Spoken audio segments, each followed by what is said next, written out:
ಕಾಲೇಜಿನ ಲೈಬ್ರರಿಗಿಂತ ಹೆಚ್ಚು ಸದ್ದು ಮಾಡುವ ಜಾಗ ಅಂದರೆ ಅದು ಕ್ಯಾಂಟೀನ್. ಅಂದು ಧನ್ಯ ತುಂಬ ಅಪ್ಸೆಟ್ ಆಗಿ ಒಂದು ಮೂಲೆಯ ಟೇಬಲ್ ಹತ್ರ ಕುಳಿತಿದ್ಲು. ಲೀಲಾ ದೂರದಿಂದಲೇ ಧನ್ಯಾಳ ಮುಖ ನೋಡಿ ಏನೋ ಸಮಸ್ಯೆಯಲ್ಲಿದ್ದಾಳೆ ಎಂದು ಅರಿತು ಓಡಿ ಬಂದಳು. ಲೀಲಾಗೆ ಧನ್ಯಾಳ ಮೌನವೇ ಎಲ್ಲವನ್ನು ಹೇಳುತ್ತಿತ್ತು. ಲೀಲಾ: ಏನಾಯ್ತು ಧನ್ಯ? ಯಾಕೆ ಇವತ್ತು ನಿನ್ನ ಮುಖದಲ್ಲಿ ಆ ಹಳೆ ಕಳೆ ಇಲ್ಲ? ಅಗ್ನಿವಂಶದ ಸೊಸೆಯಾದ ಮೇಲೆ ನಮ್ಮನ್ನೆಲ್ಲ ಮರೆತೇ ಬಿಟ್ಯಾ ಅಂದ್ಕೊಂಡೆ. ಧನ್ಯ ಮೆಲ್ಲಗೆ ನಿಟ್ಟುಸಿರು ಬಿಟ್ಟು ಕ್ಯಾಂಟೀನ್ನಲ್ಲಿ ಸುತ್ತಮುತ್ತ ಯಾರೂ ಇಲ್ಲದನ್ನು ಖಚಿತಪಡಿಸಿಕೊಂಡು ರವಿ ಬಂದು ಬ್ಲ್ಯಾಕ್ ಮೇಲ್ ಮಾಡಿದ ವಿಷಯವನ್ನೆಲ್ಲ ಹೇಳಿದಳು. ರವಿ 5 ಲಕ್ಷ ರೂಪಾಯಿಗೆ ಬೇಡಿಕೆ ಇಟ್ಟಿರುವ ವಿಷಯ ಕೇಳಿ ಲೀಲಾ ಕೈಲಿದ್ದ ಕಾಫಿ ಕಪ್ ಮೇಜಿನ ಮೇಲೆ ಅಪ್ಪಳಿಸಿತು. ಲೀಲಾ: ಏನು 5 ಲಕ್ಷನ? ಆ ರವಿ ಯಾವತ್ತು ನಿನಗೆ ಅಣ್ಣನಾಗಿ ಬೆನ್ನೆಲುಬಾಗಿ ನಿಂತಿದ್ದ ಅಂತ ಇವತ್ತು ಒಂದು ದುಡ್ಡು ಕೇಳ್ತಿದ್ದಾನೆ ಧನ್ಯ. ಇದನ್ನು ನೀನು ಅದ್ವೈತ್ ಸರ್ ಹತ್ರ ಯಾಕೆ ಹೇಳಬಾರ್ದು? ಅವರು ಒಂದು ಫೋನ್ ಮಾಡಿದರೆ ನಿನ್ನ ಅಣ್ಣ ಈ ಊರಲ್ಲೇ ಇರಲ್ಲ. ಧನ್ಯ: ಬೇಡ ಲೀಲಾ, ಅದ್ವೈತ್ ನನ್ನನ್ನು ದೇವತೆಯಂತೆ ನೋಡ್ತಿದ್ದಾರೆ. ನನ್ನ ಕುಟುಂಬ ಅಂದರೆ ಅವರಿಗೆ ತುಂಬ ಗೌರವ ಇದೆ. ಈಗ ನನ್ನ ಅಣ್ಣ ಬಂದು ಈ ಥರ ಕೀಳಾಗಿ ಹಣ ಕೀಳ್ತಿದ್ದಾನೆ ಅಂತ ಗೊತ್ತಾದರೆ ಅವರ ಮುಂದೆ ನನ್ನ ತಲೆ ತಗ್ಗಿ ಹೋಗುತ್ತೆ. ಅಗ್ನಿವಂಶದ ಗೌರವಕ್ಕೆ ನನ್ನ ಕಡೆಯವರಿಂದ ಕಪ್ಪು ಬಳಬಾರ್ದು. ಲೀಲಾ: ಹಾಗಂತ ನೀನೇನು ಮಾಡ್ತೀಯಾ? ಅಷ್ಟೊಂದು ಹಣ ನಿನಗೆ ಎಲ್ಲಿಂದ ಬರುತ್ತೆ? ಧನ್ಯ ತನ್ನ ಬ್ಯಾಗ್ನಲ್ಲಿದ್ದ ಸಣ್ಣದೊಂದು ಬಾಕ್ಸ್ ತೋರಿಸಳು. ಅದರಲ್ಲಿ ಅವಳ ಮದುವೆಯ ಬಳೆಗಳಿದ್ದವು. ಧನ್ಯ: ಬೇರೆ ದಾರಿ ಇಲ್ಲ ಲೀಲಾ, ಇದನ್ನು ಮಾರಿ ಅವನ ಬಾಯಿ ಮುಚ್ಚಿಸ್ತೀನಿ. ಅದ್ವೈತ್ ಸರ್ ಕೇಳಿದರೆ ಮರೆತು ಎಲ್ಲೋ ಇಟ್ಟಿದ್ದೀನಿ ಅಂತ ಸುಳ್ಳು ಹೇಳ್ತೀನಿ. ಪ್ಲೀಸ್ ನಾಳೆ ನನ್ನ ಜೊತೆ ಜ್ಯುವೆಲರಿ ಶಾಪ್ಗೆ ಬರ್ತೀಯಾ? ಲೀಲಾಳಿಗೆ ಧನ್ಯಾಳ ಹಠ ಕಂಡು ಕೋಪ ಬಂದರೂ ಅವಳ ಅಸಹಾಯಕತೆ ನೋಡಿ ಮನಸ್ಸು ಕರಗಿತು. ಸರಿ ಬರ್ತೀನಿ, ಆದರೆ ಇದು ಸರಿ ಅನ್ನಿಸ್ತಿಲ್ಲ ಎಂದು ಎಚ್ಚರಿಸಿದಳು. ಸಂಜೆ ಅಗ್ನಿವಂಶದಲ್ಲಿ ಒಂದು ಸಣ್ಣ ಸಭೆ ನಡೆಯುತ್ತಿತ್ತು. ಸಾವಿತ್ರಮ್ಮ ಎಲ್ಲರನ್ನು ಕರೆದು ಒಂದು ಮಹತ್ವದ ತೀರ್ಮಾನ ಪ್ರಕಟಿಸಿದ್ದರು. ಸಾವಿತ್ರಿ: ನೋಡಿ, ಈಗ ಈ ಮನೆಗೆ ಧನ್ಯ ಬಂದಿದ್ದಾಳೆ. ಅವಳೇ ಈ ಮನೆಯ ನಿಜವಾದ ಮಹಾಲಕ್ಷ್ಮಿ. ಇವತ್ತಿನಿಂದ ಈ ಅಗ್ನಿವಂಶದ ಮನೆಯ ಸಂಪೂರ್ಣ ಜವಾಬ್ದಾರಿ, ಅಡುಗೆಯಿಂದ ಹಿಡಿದು ಹಣಕಾಸಿನವರೆಗೂ ಎಲ್ಲವನ್ನು ಧನ್ಯಾಳೆ ನೋಡಿಕೊಳ್ಳುತ್ತಾಳೆ. ಇದು ಈ ಮನೆಯ ಬೀಗದ ಕೈಗಳು. ಸಾವಿತ್ರಮ್ಮ ತಲಾಂತರದಿಂದ ಬಂದಿದ್ದ ಆ ಬೆಳ್ಳಿಯ ಬೀಗದ ಕೈಗಳ ಗೊಂಚಲನ್ನು ಧನ್ಯಾಳ ಕೈಗೆ ಇಟ್ಟರು. ಇದನ್ನು ಕಂಡು ಶ್ರೇಯಾಳ ಮುಖ ಕೆಂಡದಂತಾಯಿತು. ಒಳಗೊಳಗೆ ಅವಳಿಗೆ ಹೊಟ್ಟೆ ಹುರಿಯುತ್ತಿತ್ತು. ನಾನು ಈ ಮನೆಗೆ ಮೊದಲು ಬಂದ ಸೊಸೆ, ಆದರೂ ಈ ಅಧಿಕಾರ ಆ ಭಿಕ್ಷುಕಿ ಧನ್ಯ ಪಾಲಾಯ್ತಲ್ಲ ಎಂದು ಹಲ್ಲು ಕಡಿಯುತ್ತಿದ್ದಳು.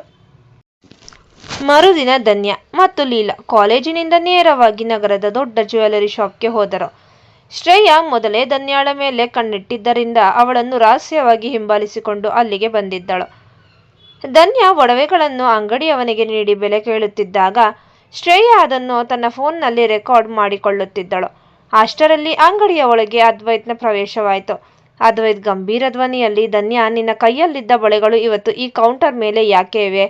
ಧನ್ಯ ಬೆಚ್ಚಿಬಿದ್ದು ಕೈಯಲ್ಲಿದ್ದ ಬಳೆಗಳನ್ನು ಕೆಳಗೆ ಬೀಳಿಸಿಕೊಂಡಳು. ಅವಳ ಕಣ್ಣುಗಳಲ್ಲಿ ಭಯ ಮತ್ತು ಅಪರಾಧ ಪ್ರಜ್ಞೆ ಎದ್ದು ಕಾಣುತ್ತಿತ್ತು. ಶ್ರೇಯಾ ಹೊರಗಡೆ ನಿಂತು ಈಗ ಸಿಕ್ಕಿಬಿದ್ದಳು. ನೋಡು ಮಹಾರಾಣಿ ಎಂದು ಸಂಭ್ರಮಿಸುತ್ತಿದ್ದಳು. ಅದ್ವೈತ್ ನಿಧಾನವಾಗಿ ಬಳೆಗಳನ್ನು ಎತ್ತಿಕೊಂಡು ಧನ್ಯಾಳ ಹತ್ತಿರ ಬಂದನು. ಅವಳ ಕಣ್ಣುಗಳಲ್ಲಿ ನೀರು ಜಿನುಗುತ್ತಿತ್ತು. ಅದ್ವೈತ್: ನನ್ನ ಹೆಂಡತಿ ನನ್ನ ಮದುವೆಯ ಒಡವೆ ಮಾರೋ ಪರಿಸ್ಥಿತಿ ಬಂದಿದೆ ಅಂದರೆ ಅದಕ್ಕೆ ಕಾರಣ ನಾನಲ್ಲ, ನಿನ್ನ ಆ ಅಣ್ಣ ರವಿ ಅಂತ ನನಗೆ ಗೊತ್ತು. ಅವನಿಗೆ ಪಾಠ ಕಲಿಸುವ ಸಮಯ ಬಂದಿದೆ. ಅದ್ವೈತ್ ಧನ್ಯಾಳ ಕೈ ಹಿಡಿದು ಹೊರಗೆ ಎಳೆದುಕೊಂಡು ಬಂದನು. ಅಲ್ಲಿ ರವಿ ಕಾರಿನ ಹತ್ತಿರ ನಿಂತು ಹಣಕ್ಕಾಗಿ ಕಾದು ಕುಳಿತಿದ್ದ. ಅದ್ವೈತ್ ಅವನ ಹತ್ತಿರ ಹೋಗಿ ಅವನ ಕಾಲರ್ ಹಿಡಿದು ಕಾರಿಗೆ ಅಪ್ಪಳಿಸಿದನು. ಅದ್ವೈತ್: ನೋಡು ರವಿ, ಧನ್ಯ ನಿನಗೆ ತಂಗಿ ಇರ್ಬೋದು, ಆದರೆ ಅವಳು ಅಗ್ನಿವಂಶದ ಸೊಸೆ ಅನ್ನೋದನ್ನು ಮರಿಬೇಡ. ನನ್ನ ಹೆಂಡತಿಯನ್ನೇ ಬ್ಲ್ಯಾಕ್ ಮೇಲ್ ಮಾಡೋ ತಾಕತ್ತು ನಿನಗೆ ಎಲ್ಲಿಂದ ಬಂತು? ರವಿಯ ಮುಖದ ಬಣ್ಣ ಬದಲಾಯಿತು. ಅದ್ವೈತ್ ತನ್ನ ಜೇಬಿನಿಂದ 5 ಲಕ್ಷದ ಚೆಕ್ ಹೊರತೆಗೆದು ರವಿಯ ಮುಖಕ್ಕೆ ಎಸೆದನು. ಅದ್ವೈತ್: ಈ ಹಣ ತಗೋ ಮತ್ತು ಇವತ್ತೇ ಈ ಊರು ಬಿಟ್ಟು ಹೋಗು. ಇನ್ನೊಂದು ಸಲ ನೀನು ಧನ್ಯ ಸುತ್ತಮುತ್ತ ಕಂಡ್ರೆ ನಾನು ನಿನಗೆ ಭಾವನಾಗಿ ಅಲ್ಲ, ನಿನ್ನ ಪಾಲಿನ ಯಮನಾಗಿ ಬರ್ತೀನಿ. ರವಿ ಭಯದಿಂದ ಹಣ ಎತ್ತಿಕೊಂಡು ಅಲ್ಲಿಂದ ಓಡಿ ಹೋದನು. ಇದನ್ನು ಕಂಡ ಶ್ರೇಯಾಳಿಗೆ ಆಘಾತವಾಯಿತು. ಅದ್ವೈತ್ ತನ್ನ ಹೆಂಡತಿಯನ್ನು ಗದರಿಸುವ ಬದಲು ಅವಳ ಪರವಾಗಿ ನಿಂತಿದ್ದನ್ನು ಕಂಡು ಅವಳ ಪ್ಲಾನ್ ಉಲ್ಟಾ ಆಯಿತು. ಅದ್ವೈತ್ ಧನ್ಯಾಳ ಕಡೆ ತಿರುಗಿದಾಗ ಅವನ ಕಣ್ಣುಗಳಲ್ಲಿ ಪ್ರೀತಿ ಮತ್ತು ಸಣ್ಣದೊಂದು ನೋವಿತ್ತು. ಅದ್ವೈತ್: ಧನ್ಯ, ಈ ಜಗತ್ತಿನಲ್ಲಿ ನಿನಗೆ ನನ್ನ ಬಿಟ್ಟರೆ ಬೇರೆ ಯಾರು ಬೆನ್ನೆಲುಬಾಗಿ ಇರ್ತಾರೆ ಅಂದುಕೊಂಡಿದ್ದೀಯಾ? ನಿನ್ನ ಕುಟುಂಬದ ಮರ್ಯಾದೆ ಹೋಗುತ್ತೆ ಅಂತ ಇಷ್ಟೆಲ್ಲ ಮುಚ್ಚಿಟ್ಟಿಯಲ್ಲ. ನಾನು ನಿನ್ನನ್ನು ಪ್ರೀತಿಸೋದು ನಿನ್ನ ಒಳ್ಳೆಯ ಗುಣಕ್ಕಾಗಿಯೇ ಹೊರತು ನಿನ್ನ ಕುಟುಂಬದವರಿಗಾಗಿ ಅಲ್ಲ. ಧನ್ಯ ಅಳುತ್ತಾ ಅವನ ಎದೆಗೆ ಒರಗಿದಳು. ಕ್ಷಮಿಸಿ ಅದ್ವೈತ್, ನಿಮಗೆ ಕಿರಿಕಿರಿ ಆಗಬಾರ್ದು ಅಂತ ಹೀಗೆ ಮಾಡಿದೆ ಎಂದಳು. ಅದ್ವೈತ್, ಇನ್ನೊಂದ್ಸಲ ಹೀಗೆ ಮಾಡಿದ್ರೆ ನಾನು ನಿನ್ನನ್ನು ಕ್ಷಮಿಸಲ್ಲ. ಈ ಮನೆ ಬೀಗದ ಕೈ ನಿನ್ನ ಹತ್ತಿರ ಇದೆ ಅಂದ್ರೆ ಈ ಮನೆಯ ಪ್ರತಿಯೊಂದು ಸುಖ ದುಃಖಕ್ಕೂ ನಾವಿಬ್ಬರು ಸಮಪಾಲುದಾರರು. ದೂರದಲ್ಲಿ ನಿಂತ ಲೀಲಾ ಕಣ್ಣೀರು ಒರೆಸಿಕೊಂಡು ಧನ್ಯಾಗೆ ಸಿಕ್ಕಿದ ಈ ಗಂಡ ನಿಜಕ್ಕೂ ಅವಳ ಪಾಲಿನ ದೈವ ಎಂದು ಅವಳಿಗೆ ಅನಿಸಿತು. ಅಗ್ನಿವಂಶದ ಆ ಅಧಿಪತಿ ಇಂದು ತನ್ನ ಹೆಂಡತಿಯನ್ನು ಕಾಪಾಡಿದ್ದಲ್ಲದೆ ಅವಳ ಮೇಲಿದ್ದ ಪ್ರೀತಿಯನ್ನು ಮತ್ತಷ್ಟು ಗಾಢವಾಗಿಸಿದನು. ಅದ್ವೈತ್ ರವಿಗೆ ಬುದ್ಧಿ ಕಲಿಸಿ ಧನ್ಯಾಳನ್ನು ಮನೆಗೆ ಕರೆದುಕೊಂಡು ಬಂದನು. ಆದರೆ ಶ್ರೇಯಾ ಅದಕ್ಕಿಂತ ಮುಂಚೆಯೇ ಅಗ್ನಿ ನಿವಾಸಕ್ಕೆ ತಲುಪಿ ತನ್ನ ವಿಷದ ಬಲೆಯನ್ನು ಹೆಣೆಯಲು ಶುರು ಮಾಡಿದ್ದಳು. ಹಜಾರದಲ್ಲಿ ಸಾವಿತ್ರಮ್ಮ ಪೂಜೆಯ ಸಿದ್ಧತೆ ಮಾಡುತ್ತಾ ಕುಳಿತಿದ್ದರು. ಶ್ರೇಯಾ ಅಳುತ್ತಾ ಓಡಿ ಬಂದು ಸಾವಿತ್ರಮ್ಮನ ಕಾಲ ಬಳಿ ಕುಳಿತಳು. ಇದನ್ನು ಕಂಡು ಸಾವಿತ್ರಮ್ಮ ಗಾಬರಿಯಾದರು. ಸಾವಿತ್ರಿ, ಏನಾಯ್ತು ಶ್ರೇಯಾ? ಯಾಕೆ ಹೀಗೆ ಅಳ್ತಿದ್ದೀಯಾ? ತ್ರಿಲೋಕ್ ಏನಾದ್ರು ಅನ್ನ? ಶ್ರೇಯಾ ಕಣ್ಣೀರು ಒರೆಸಿಕೊಳ್ಳುವ ನಟನೆ ಮಾಡುತ್ತಾ, ಇಲ್ಲ ಅತ್ತೆ, ತ್ರಿಲೋಕ್ ಏನೂ ಅಂದಿಲ್ಲ. ಆದರೆ ನಾನು ಇವತ್ತು ಜ್ಯುವೆಲರಿ ಶಾಪ್ ಹತ್ತಿರ ನೋಡಿದ ದೃಶ್ಯ ನನ್ನನ್ನು ಬೆಚ್ಚಿ ಬಿಡಿಸಿದೆ. ನೀವು ಯಾವುದೋ ನಂಬಿಕೆ ಮೇಲೆ ಧನ್ಯಾಳಿಗೆ ಈ ಮನೆಯ ಬೀಗದ ಕೈ ಕೊಟ್ಟಿದ್ದೀರಾ. ಆದರೆ ಅವಳು ಆ ಬೀಗದ ಕೈ ಬಳಸಿ ಮನೆಯ ಒಡವೆಗಳನ್ನೇ ಕಳ್ಳತನ ಮಾಡ್ತಿದ್ದಾಳೆ. ಸಾವಿತ್ರಮ್ಮನಿಗೆ ಒಂದು ಕ್ಷಣ ಆಘಾತವಾಯಿತು.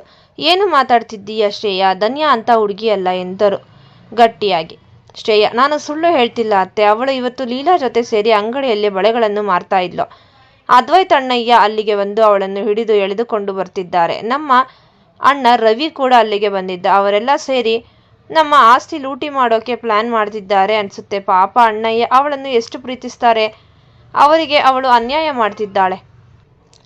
ಅಷ್ಟರಲ್ಲಿ ಅದ್ವೈತ್ ಮತ್ತು ಧನ್ಯಾ ಮನೆ ಒಳಗೆ ಬಂದರು. ಧನ್ಯಾಳ ಕಣ್ಣು ಅತ್ತಿದ್ದರಿಂದ ಕೆಂಪಾಗಿದ್ದವು. ಇದನ್ನು ನೋಡಿದ ಸಾವಿತ್ರಮ್ಮನಿಗೆ ಶ್ರೇಯಾ ಹೇಳಿದ್ದು ನಿಜವಿರಬಹುದು ಎಂಬ ಅನುಮಾನ ಕಾಡಲು ಶುರುವಾಯಿತು. ಸಾವಿತ್ರಿ ಗಂಭೀರವಾಗಿ, ಅದ್ವೈತ್ ನಿಲ್ಲು. ಶ್ರೇಯಾ ಹೇಳ್ತಿರೋದು ನಿಜಾನಾ? ಧನ್ಯಾ ಒಡವೆ ಮಾರೋಕೆ ಹೋಗಿದ್ಲ? ಈ ಮನೆ ಬೀಗದ ಕೈ ಕೊಟ್ಟಿದ್ದಕ್ಕೆ ಅವಳು ನಮಗೆ ಕೊಟ್ಟ ಉಡುಗೊರೆ ಇದೇನಾ? ಧನ್ಯಾ ತಲೆ ತಗ್ಗಿಸಿ ನಿಂತಳು. ಅವಳಿಗೆ ಏನು ಹೇಳಬೇಕೆಂದು ತೋಚಲಿಲ್ಲ. ಶ್ರೇಯಾ ಮುಖದಲ್ಲಿ ವಿಜಯದ ನಗು ಅರಳಿತ್ತು. ಆದರೆ ಅದ್ವೈತ್ ಮಾತ್ರ ಅತ್ಯಂತ ಶಾಂತವಾಗಿ ಮುಂದೆ ಬಂದನು. ಅದ್ವೈತ್, ಹೌದು ದೊಡ್ಡಮ್ಮ, ಶ್ರೇಯಾ ಹೇಳಿದ್ದು ನಿಜ. ಧನ್ಯಾ ಜ್ಯುವೆಲರಿ ಶಾಪ್ಗೆ ಹೋಗಿದ್ಲು. ಆದರೆ ಒಡವೆ ಕಳ್ಳತನ ಮಾಡೋಕಲ್ಲ. ಅವಳ ಅಣ್ಣ ರವಿಯ ಕಷ್ಟಕ್ಕೆ ಸಹಾಯ ಮಾಡೋಕ್ಕೆ ಅವಳು ಮಾರಲು ಹೊರಟಿದ್ದು ಕಲ್ಯಾಣಿ ಅತ್ತೆ ಅವಳಿಗೆ ಕೊಟ್ಟಿದ್ದ ಬಳೆಗಳನ್ನೇ ಹೊರತು ಅಗ್ನಿವಂಶದ ಆಸ್ತಿಯನ್ನಲ್ಲ. ಶ್ರೇಯಾ ಮಾತು ಬದಲಿಸಲು ಪ್ರಯತ್ನಿಸಿದಳು. ಆದರೂ ಅಣ್ಣಯ್ಯ ಮನೆಯವರಿಗೆ ಹೇಳದೆ ಒಡವೆ ಮಾರುವುದು ತಪ್ಪಲ್ವಾ? ಅದ್ವೈತ್ ಶ್ರೇಯಾಳ ಕಡೆಗೆ ತಿರುಗಿ ಕಣ್ಣು ಕೆಂಪು ಮಾಡಿ ನೋಡಿದನು. ಅದ್ವೈತ್, ನೋಡು ಶ್ರೇಯಾ, ಇನ್ನೊಬ್ಬರ ಜೀವನದಲ್ಲಿ ಬೆಂಕಿ ಇಡೋ ಕೆಲಸ ಬಿಡೋ. ಧನ್ಯಾ ಅಷ್ಟು ದೊಡ್ಡ ನಿರ್ಧಾರ ತಗೊಂಡಿದ್ದು ಯಾಕೆ ಗೊತ್ತಾ? ಈ ಮನೆಯ ಮರ್ಯಾದೆ ಹೋಗಬಾರ್ದು ಅಂತ. ನಿನ್ನಣ್ಣ ರವಿ ಅವಳನ್ನು ಬ್ಲ್ಯಾಕ್ ಮೇಲ್ ಮಾಡ್ತಿದ್ದ. ಆ ವಿಷಯ ನನಗೆ ಗೊತ್ತಾದರೆ ನಾನು ರವಿಯನ್ನು ಪೊಲೀಸ್ಗೆ ಒಪ್ಪಿಸ್ತೀನಿ. ಆದ್ದರಿಂದ ಈ ಮನೆಗೆ ಕೆಟ್ಟ ಹೆಸರು ಬರುತ್ತೆ ಅಂತ ಧನ್ಯಾ ಒಬ್ಬಳೇ ಆ ನೋವನ್ನು ನುಂಗಿಕೊಂಡಿದ್ದಳು. ಇದು ಅವಳ ನಡತೆ. ಅದ್ವೈತ್ ಸಾವಿತ್ರಮ್ಮನ ಕಡೆ ತಿರುಗಿದನು. ಅದ್ವೈತ್, ದೊಡ್ಡಮ್ಮ, ನೀವು ಧನ್ಯಾ ಕೈಗೆ ಬೀಗದ ಕೈ ಕೊಟ್ಟಿದ್ದು ಸರಿಯಾದ ನಿರ್ಧಾರ. ಅವಳು ತನ್ನ ಕುಟುಂಬಕ್ಕಿಂತ ಹೆಚ್ಚಾಗಿ ಈ ಅಗ್ನಿವಂಶದ ಮರ್ಯಾದೆಯನ್ನು ಪ್ರೀತಿಸ್ತಾಳೆ. ಇವತ್ತು ನಡೆದಿದ್ರಲ್ಲಿ ಅವಳ ತಪ್ಪಿಲ್ಲ, ಬದಲಾಗಿ ಅವಳ ತ್ಯಾಗವಿದೆ. ಸಾವಿತ್ರಮ್ಮನಿಗೆ ತನ್ನ ಮಗನ ಮಾತು ಕೇಳಿ ಸಮಾಧಾನವಾಯಿತು. ಅವರು ಧನ್ಯಾಳ ಹತ್ತಿರ ಬಂದು ಅವಳ ಗಲ್ಲ ಸವರಿದರು. ಸಾವಿತ್ರಿ, ನನ್ನನ್ನು ಕ್ಷಮಿಸು ಮಗಳೇ. ಶ್ರೇಯಾಳ ಮಾತು ಕೇಳಿ ನಾನು ನಿನಗೆ ಸಂಶಯ ಪಟ್ಟೆ. ಇನ್ಮುಂದೆ ಈ ಮನೆಯಲ್ಲಿ ನಿನ್ನ ಅಧಿಕಾರ ಇನ್ನೂ ಹೆಚ್ಚಾಗುತ್ತೆ. ಶ್ರೇಯಾ, ನೀನು ಇನ್ಮೇಲೆ ಧನ್ಯಾಳ ಪ್ರತಿಯೊಂದು ವಿಷಯದಲ್ಲೂ ಮೂಗು ತೂರಿಸೋದು ಬಿಟ್ಟು ನಿನ್ನ ಸಂಸಾರದ ಕಡೆ ಗಮನ ಕೊಡು. ಶ್ರೇಯಾ ಅಕ್ಷರಶಃ ಸೋತು ಸುಣ್ಣವಾಗಿದ್ದಳು. ಅದ್ವೈತ್ ಧನ್ಯಾಳ ಬೆಂಬಲಕ್ಕೆ ನಿಂತ ರೀತಿ ಅವಳಿಗೆ ನುಂಗಲಾರದ ತುತ್ತಾಗಿತ್ತು. ಧನ್ಯಾಳಿಗೆ ಈಗ ಈ ಮನೆಯಲ್ಲಿ ಯಾರು ಎದುರಾದರೂ ಅದ್ವೈತನನ್ನು ರಕ್ಷಿಸುತ್ತಾನೆ ಎಂಬ ಪೂರ್ಣ ನಂಬಿಕೆ ಬಂದಿತ್ತು. ಸಂಜೆ ವೇಳೆ ಧನ್ಯಾ ಶ್ರೇಯಾಳ ಹತ್ತಿರ ಹೋದಳು. ಧನ್ಯಾ, ಶ್ರೇಯಾ, ಈ ಬೀಗದ ಕೈ ನನಗೆ ಅಧಿಕಾರ ಕೊಡೋಕೆ ಇಲ್ಲ. ಈ ಮನೆಯನ್ನ ಒಂದು ಮಾಡೋಕೆ ಇದೆ. ಇನ್ನು ಮುಂದೆಯಾದರೂ ನಾವು ಅಕ್ಕ ತಂಗಿಯರ ಥರ ಇರೋಣ. ಶ್ರೇಯಾ ಸುಮ್ಮನೆ ಅಲ್ಲಿಂದ ಹೊರಟು ಹೋದಳು. ಆದರೆ ಅವಳ ಮನಸ್ಸಿನಲ್ಲಿ ಅಧಿಕಾರದ ದಾಹ ಮತ್ತು ಧನ್ಯಾಳ ಮೇಲಿನ ಮತ್ಸರ ಮಾತ್ರ ಹಾಗೆಯೇ ಇತ್ತು. ಅದ್ವೈತ್ ಮತ್ತು ಧನ್ಯಾಳ ನಡುವಿನ ಬಾಂಧವ್ಯ ಈಗ ಮತ್ತಷ್ಟು ಗಟ್ಟಿಯಾಗಿದೆ. ಆದರೆ ಮನೆಯಲ್ಲಿ ನಡೆಯುತ್ತಿರುವ ಈ ಕಿತ್ತಾಟಗಳನ್ನು ಕಂಡು ಅದಿತಿ ಮತ್ತು ಸಮರ್ಥ್ಗೆ ಬೇಸರವಾಗಿತ್ತು. ಮನೆಯ ವಾತಾವರಣವನ್ನು ತಿಳಿಗೊಳಿಸಲು ಅವರು ಒಂದು ಪ್ಲಾನ್ ಮಾಡಿದರು. ಭಾನುವಾರ ಬೆಳಿಗ್ಗೆ ಎಲ್ಲರೂ ತಿಂಡಿ ತಿನ್ನಲು ಕುಳಿತಾಗ ಅದಿತಿ ಮತ್ತು ಸಮರ್ಥ್ ಇಬ್ಬರು ರಂಪಾಟ ಶುರು ಮಾಡಿದರು. ಅದಿತಿ, ನೋಡಿ ಅಣ್ಣಯ್ಯ, ಮದುವೆ ಅಂದಾಗಿನಿಂದ ನೀನು ಆಫೀಸ್, ಧನ್ಯಾ ಅತ್ತಿಗೆ ಕಾಲೇಜು ಅಂತ ಬ್ಯುಸಿಯಾಗಿದ್ದೀರಾ. ನಮಗೆ ಈ ಮನೆಯಲ್ಲಿ ಬೋರ್ ಆಗ್ತಿದೆ. ನಾಳೆ ನಾವೆಲ್ಲರೂ ಫ್ಯಾಮಿಲಿ ಟ್ರಿಪ್ ಹೋಗಲೇಬೇಕು.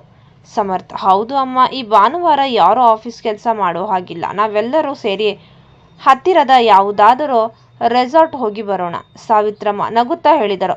ಸರಿ ಮಕ್ಕಳೇ, ನೀವು ಇಷ್ಟು ಆಸೆ ಪಡ್ತಿದ್ದೀರಾ ಅಂದಮೇಲೆ ಹೋಗಿ ಬನ್ನಿ. ಆದರೆ ನನಗೆ ಸ್ವಲ್ಪ ಕಾಲು ನೋವು ಜಾಸ್ತಿ ಇದೆ, ನಾನು ಬರಲ್ಲ. ನೀವು ಯುವಕರೆಲ್ಲ ಹೋಗಿ ಎಂಜಾಯ್ ಮಾಡಿ. ಅದ್ವೈತ್ಗೆ ಇದು ಒಳ್ಳೆಯ ಅವಕಾಶ ಎನಿಸಿತು. ಧನ್ಯಾಳ ಮನಸ್ಸಿನಲ್ಲಿದ್ದ ಆ ನೋವನ್ನು ಮರೆಸಲು ಇದಕ್ಕಿಂತ ಮಿಗಿಲಾದ ದಾರಿ ಇಲ್ಲ ಎಂದುಕೊಂಡ ತಕ್ಷಣ ಒಪ್ಪಿಕೊಂಡನು. ಇತ್ತ ತ್ರಿಲೋಕ್ಗೆ ಶ್ರೇಯಾ ಜ್ಯುವೆಲರಿ ಶಾಪ್ನಲ್ಲಿ ಮಾಡಿದ ನಾಟಕ ಮತ್ತು ಮನೆಗೆ ಬಂದು ಧನ್ಯಾಳ ಬಗ್ಗೆ ಚಾಡಿ ಹೇಳಿದ ವಿಷಯ ತಿಳಿದು ರಕ್ತ ಕುದಿಯುತ್ತಿತ್ತು. ಎಲ್ಲರೂ ಟ್ರಿಪ್ಗೆ ರೆಡಿಯಾಗುತ್ತಿದ್ದರು. ತ್ರಿಲೋಕ್ ಶ್ರೇಯಾಳನ್ನು ರೂಮ್ಗೆ ಎಳೆದುಕೊಂಡು ಹೋದನು. ತ್ರಿಲೋಕ್, ಶ್ರೇಯಾ, ನಿನಗೆ ಎಷ್ಟು ಸಲ ಹೇಳಬೇಕು ಧನ್ಯಾಳ ವಿಷಯದಲ್ಲಿ ಮೂಗು ತೂರಿಸ್ಬೇಡ ಅಂತ. ಅಣ್ಣಯ್ಯ ಎಷ್ಟು ಪ್ರೀತಿಯಿಂದ ಅವಳನ್ನು ನೋಡ್ಕೊಳ್ತಿದ್ದಾರೆ ಅಂತ ನಿನಗೆ ಗೊತ್ತಿಲ್ವಾ? ಅಂತ ಅವಳ ಬಗ್ಗೆ ಅಮ್ಮನ ಹತ್ತಿರ ಸುಳ್ಳು ಹೇಳಿ ಅವಳ ಮರ್ಯಾದೆ ಕಳಿಯೋಕೆ ನೋಡ್ತೀಯಾ? ಶ್ರೇಯಾ, ನಾನು ನೋಡಿದ್ದನ್ನೇ ಹೇಳಿದ್ದು ತ್ರಿಲೋಕ್. ಅವಳು ಒಡವೆ ಮಾರ್ತಾ ಇದ್ಲೋ? ತ್ರಿಲೋಕ್, ಗಟ್ಟಿಯಾಗಿ ಬಾಯಿ ಮುಚ್ಚು. ಅವಳು ಯಾರ ಸಲುವಾಗಿ ಮಾರ್ತಾ ಇದ್ಲೋ ಅನ್ನೋದು ಮುಖ್ಯ. ನಿನ್ನ ಅಮ್ಮ ಮತ್ತು ಅಣ್ಣ ಸೇರಿ ಅವಳನ್ನು ಬ್ಲ್ಯಾಕ್ ಮೇಲ್ ಮಾಡ್ತಿದ್ದಾರೆ ಅಂದರೆ ನಿನಗೆ ನಾಚಿಕೆ ಆಗಲ್ವಾ? ಇವತ್ತು ಟ್ರಿಪ್ ಬರ್ಬೋದಾದ್ರೆ ಮರ್ಯಾದೆಯಿಂದ ಬಾ, ಇಲ್ಲ ಅಂದರೆ ಇಲ್ಲೇ ಇರು. ಇನ್ನೊಂದ್ಸಲ ಈ ಥರ ಕೀಳು ಕೆಲಸ ಮಾಡಿದರೆ ನಾನೇ ನಿನ್ನನ್ನು ಈ ಮನೆಯಿಂದ ಹೊರ ಹಾಕ್ತೀನಿ. ತ್ರಿಲೋಕ್ನ ಮಾತು ಕೇಳಿ ಶ್ರೇಯಾ ಗಡಗಡ ನಡುಗಿದಳು. ಅವಳು ಅನಿವಾರ್ಯವಾಗಿ ಮುಖ ಸಪ್ಪೆ ಮಾಡಿಕೊಂಡು ಟ್ರಿಪ್ಗೆ ರೆಡಿಯಾದಳು.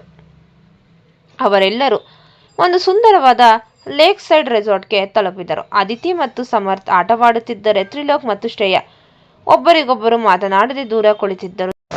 ಎಲ್ಲರೂ ಬ್ಯುಸಿಯಾಗಿರುವ ಸಮಯ ನೋಡಿ ಅದ್ವೈತ್ ಧನ್ಯಾಳನ್ನು ಬೋಟ್ ರೈಡಿಂಗ್ಗೆ ಕರೆದುಕೊಂಡು ಹೋದನು. ಕೆರೆಯ ಮಧ್ಯದಲ್ಲಿ ಬೋಟ್ ತೇಲುತ್ತಿದ್ದಾಗ ಅದ್ವೈತ್ ಧನ್ಯಾಳ ಕೈ ಹಿಡಿದು ಒಂದು ಸಣ್ಣ ಪೆಟ್ಟಿಗೆಯನ್ನು ಅವಳ ಕೈಗಿಟ್ಟನು. ಧನ್ಯಾ, ಇದೇನಿದು ಅದ್ವೈತ್?